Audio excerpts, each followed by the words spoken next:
Monsieur Salah Din Lemazi, bonjour. Bonjour, Mohamed Ndiouk. Merci d'accepter notre invitation. Je Merci rappelle à vous. que vous êtes le président du réseau marocain des journalistes des migrations, RMJM. Alors, Monsieur Salah, depuis quelques jours, on a assisté à un flux de migrants, un flux massif de migrants sur les côtes des Espagnols, notamment à Ceuta. Et dans le traitement de l'information de cette situation inédite, le RGM a fait un communiqué, il a fait des remarques qui ne cadrent pas avec le respect rigoureux des principes de déontologie, d'éthique et de déontologie de la profession. Alors, Monsieur Lemezi, qu'est-ce qui a poussé en fait le réseau RMJM à sortir ce communiqué? D'abord, ce message qu'on adresse aux journalistes marocains et espagnols en lien avec ce qu'on appelle aujourd'hui médiatiquement la crise migratoire, et on reviendra peut-être sur ce terme de crise migratoire. Ce texte-là et ce message, publié en plusieurs langues, donc arabe, français et espagnol, il cadre avec nos missions. Parmi les missions, les 5 missions du réseau, c'est de faire le monitoring, c'est-à-dire la veille médiatique sur le traitement médiatique des migrations dans ces différentes formes et alerter à chaque fois que c'est possible sur les possibles manquements à la déontologie et à l'éthique professionnelle. Dans le cas de figure de cette situation aujourd'hui inédite, nous n'avons pas relevé encore des dérapages, mais surtout on fait notre rôle de rappel de certains principes déontologiques que les journalistes et les médias partout dans le monde connaissent et nos collègues au Maroc et en Espagne connaissent bien, mais qu'on tient à rappeler parce qu'on est peut-être pris par le feu de l'action et par l'urgence et par la rapidité des événements qui se succèdent d'heure en heure et souvent on peut oublier certaines choses. Donc alors, voilà, c'est ça la raison première. Alors, en tant que journaliste, quand on fait une telle déclaration, on se base sur des faits. Avez-vous remarqué des faits contraires à la déontologie sur le traitement de cette information? Comme nous le rappelons dans le début du texte, nous disons qu'aujourd'hui, la circulation de l'information, elle est dominée par le contenu qui est produit sur les réseaux sociaux. Les premiers contenus qui étaient diffusés sur ça avant que les agences internationales et les médias locaux arrivent sur place, c'est-à-dire sur la frontière entre Sibsa et le Maroc, étaient d'abord des vidéos tournées sur les réseaux sociaux, des lives Facebook, des photos prises d'enfants et de mineurs. On voyait leur visage, on voyait aucune protection de leur identité n'était réalisée parce qu'ils étaient fournis par les réseaux sociaux. C'est les gens qui filmaient ça et qui n'avaient pas cette prise de conscience éthique et professionnelle. Les médias se censurent et ne publient pas certaines images parce qu'il faut montrer des choses. On est face à une crise d'une grande ampleur.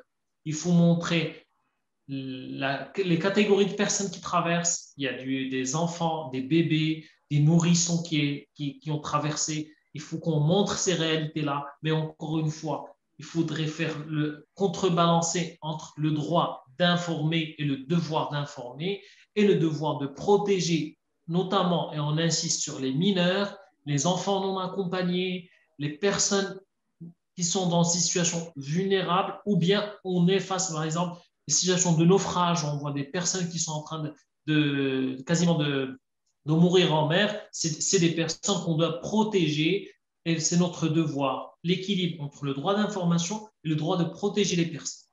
Alors, on a vu sur certaines photos, certaines images plutôt, qu'il y a des enfants. Bon, les gens disent que c'est des photos qui viennent d'autres pays, dans d'autres contextes. Donc, il y a une guerre d'influence, il y a une manipulation quelque part.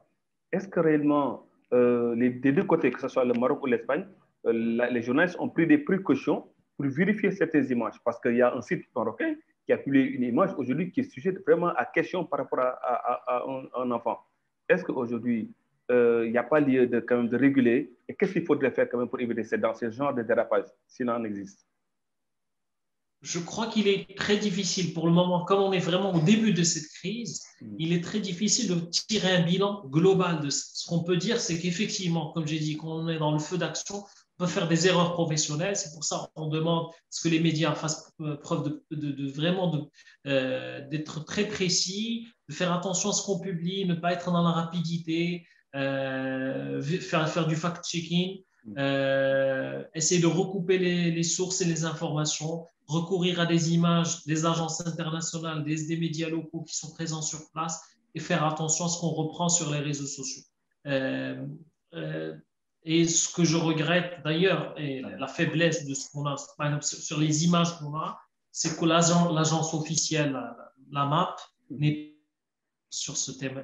Elle a fait le blackout total sur cette crise qui concerne les Marocains. On parle ici de 6 000 Marocains qui ont, dans beaucoup de populations vulnérables, qui ont traversé. Et aujourd'hui, l'agence marocaine qui devrait nous fournir une information de qualité, vérifiée, et qui a les moyens, elle a des correspondants sur place, elle a des bureaux dans le Nord et tout. Elle n'est pas présente pour des raisons qu'on ne comprend pas, alors que c'est un média de service public qui assure le service public. Et je ne sais pas où, quand, et à quel moment, normalement, on devrait demander ce service public, alors que c'est le moment dans ce type de crise que les médias publics marocains devraient assurer leur rôle pleinement. Alors, est-ce que ce n'est pas lié à une certaine manipulation? Parce qu'aujourd'hui, si on regarde au niveau de l'AFP, qui déclare qu'il y a 6 000 migrants aujourd'hui qui ont traversé depuis quelques jours, bon, on ne connaît pas sur quels critères se base l'AFP pour donner ce chiffre. Est-ce que là aussi, ce n'est pas une porte ouverte à des dérapages, à beaucoup de choses qui ont poussé peut-être à la MAP de se garder de commenter ou bien de donner des chiffres?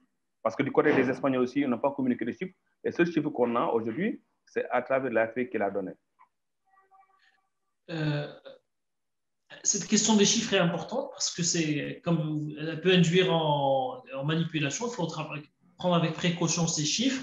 Bien sûr, si cette agence a donné ces chiffres, c'est qu'elle a ses propres sources.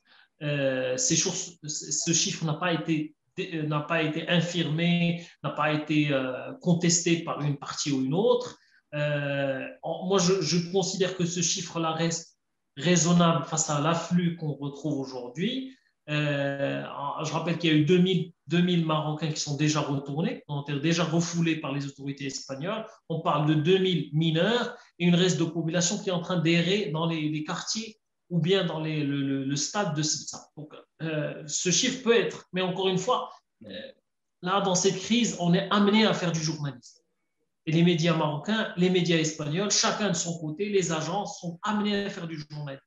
C'est là où on doit être sur le terrain, c'est là où on doit être déplacé. Moi, je vous parle, je n'ai pas encore fait ce terrain-là, je compte y aller dans quelques heures. Donc, c'est pour ça qu'il faut d'abord faire du journalisme. C'est pour ça qu'on a insisté à s'adresser aux journalistes dans le message qu'on avait écrit, pas aux médias, aux journalistes. C'est la conscience de journaliste qu'on appelle. Allez vérifier. Même si vous n'êtes pas sur le terrain, on peut vérifier les chiffres. On peut s'assurer parce qu'il y a des questions de vie humaine. Et on l'a dit aussi sur la question de la manipulation. On tient à saluer les médias des deux côtés, des deux rives, du côté espagnol comme marocain, qui continuent à le faire leur travail de manière indépendante. Il y a une tension politique. C'est pour ça on ne parle pas de crise migratoire. On a mis le mot crise migratoire entre guillemets, mais en crise politique, dont les migrants sont soit l'instrument, soit les victimes. Chacun pourra interpréter ça. Mais ce n'est pas une crise migratoire, c'est une crise politique. C'est pour ça que les médias doivent montrer et faire preuve d'indépendance et d'impartialité par rapport à cette crise qui est, il faut rappeler, qui est une crise de grande ampleur. Comme vous le savez, les médias internationaux se sont saisis. Aujourd'hui, les radios comme RFI, par exemple, elle ouvre son journal avec ça. Alors, la dernière question, c'est par rapport en fait à une question de droit. On voit, comme vous l'avez dit tout à l'heure, il y a 2000 Marocains qui vont être rapatriés au Maroc. Est-ce qu'aujourd'hui, le fait de le retour massif, est-ce que dans le cas des droits de l'homme, c'est quelque chose qui est recommandé, qui est préconisé? Est-ce que là aussi, il n'y a pas de dérapage par rapport à ça? Je crois que ça, c'est... D'abord, je crois que le retour massif, c'est fait en accord avec les autorités marocaines. Il y a un accord bilatéral de 1992 qui permet aux Marocains et aux Espagnols de refouler les nationaux marocains qui rentrent sur le territoire espagnol. ça s'est fait normalement avec l'accord, certainement avec l'accord des autorités marocaines.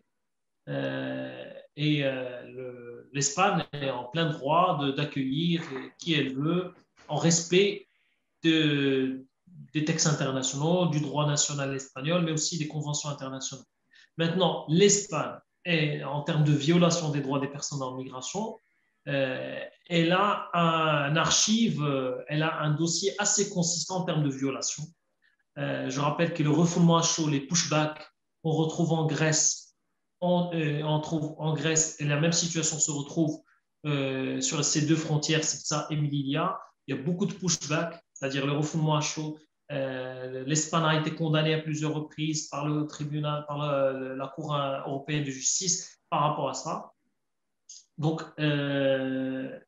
en termes on est dans cette frontière, c'est un concentré de violation des droits humains. Du côté marocain comme espagnol, on critique le côté espagnol, mais il faut aussi critiquer les agissements de certains membres des forces de l'ordre lors de notamment ce qui est lutte contre la migration irrégulière des populations migrantes d'origine subsaharienne. Mais malheureusement, c'est un concentré, comme j'ai dit, de violation des droits humains. Cette frontière, elle représente l'échec des contrôles et de la surveillance des frontières. Les grillages font 16 mètres et c'est un échec. Ça a créé beaucoup de drames. Et aujourd'hui, on le voit, même avec 16 mètres, on n'arrivera pas à bloquer les gens. S'il y a un afflux massif, les gens continueront à passer. Donc, cette crise devrait nous remettre, ça c'est au-delà du côté médiatique, devrait nous on doit repenser notre vision des politiques migratoires entre les pays du Sud, notamment le Maroc et l'Espagne, où ce contrôle des frontières n'est plus opérant, et repenser tout cela avec le prisme des droits humains, et les médias doivent aussi se positionner par rapport à ça. Et c'est pour ça qu'on appelle aux médias, à travers nos messages, d'assurer un traitement équilibré et professionnel de cette crise de grand temps. On reviendra sur la politique, en fait, des politiques migratoires à la fin de la crise. J'espère que vous serez avec nous pour faire un peu le bilan de cette situation inédite, hein, M. Lemazi. Merci beaucoup en tout cas de votre disponibilité. Je rappelle que vous êtes le président du réseau marocain des journalistes d'immigration. Merci beaucoup, M. Seraï. Un grand merci.